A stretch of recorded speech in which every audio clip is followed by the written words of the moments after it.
Hi guys, Mitch King, Trade Stocks America with the Thursday morning, March 25th, 2010 daily stock report. Here's the Dow 30, steady march up, down about 0.5% today on most of the indexes on the worries that the Fitch downgraded the credit rating of the country of Portugal. We've talked about this before. It's probably most of that news is baked into the market with Portugal, with Spain as the next probable country. And there's going to be a little bit of a slight worry now, but it shouldn't be as bad as the Greece situation. But what could drag on the market a little bit is that the Greece situation isn't totally clear yet how they're going to be supported or it's going to be resolved. And now we've got another country added to that. So hopefully we don't get into a selling cycle and it'll be just a shallow pullback, maybe something in the order of this area right in here, with just a consolidation, slight pullback for 3 or 4 days, and then move on to higher highs.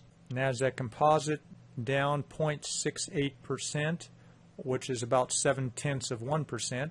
Nothing to be concerned about yet.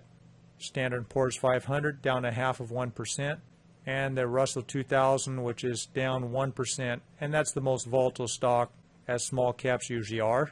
Here's Starbucks, had a higher high today of $26 and then sold off about 75 cents. They announced that they're having their first dividend that they're ever paying, which is a real stable sign of a mature company. Usually you don't see these younger companies issuing any dividends because they're going to need the cash flow to build the company. We're starting to see a lot of companies pay dividends that haven't done that before because the dividend-paying stocks are really popular, and so they're trying to balance off the idea that their stock price raises because it attracts a different group of investors going for those dividends. We are not those type of investors trying to buy for those stocks most of the time. Not much change in really the rest of our stocks on the stock list. Here's FUQI starting to move up here, up 4.5% at the close today, but it was up substantially more, up to 1206 for the high, as you can see right here, and it closed at 1130.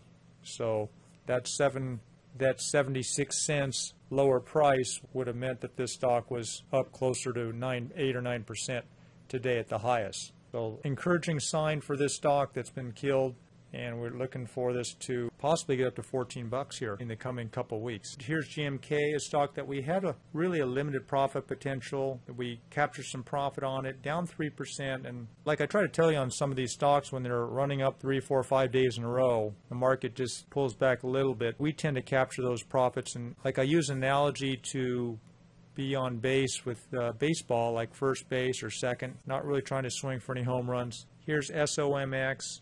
It's still fine to be up 4% on a bull short, and it's got that lower high and stayed well below that $10 figure. So I think this is very likely to head back down, probably below that $8 figure, and head toward that $7 target price. That's an arbitrary price. Try to be flexible. Don't get hung up on whether you get there or exactly there.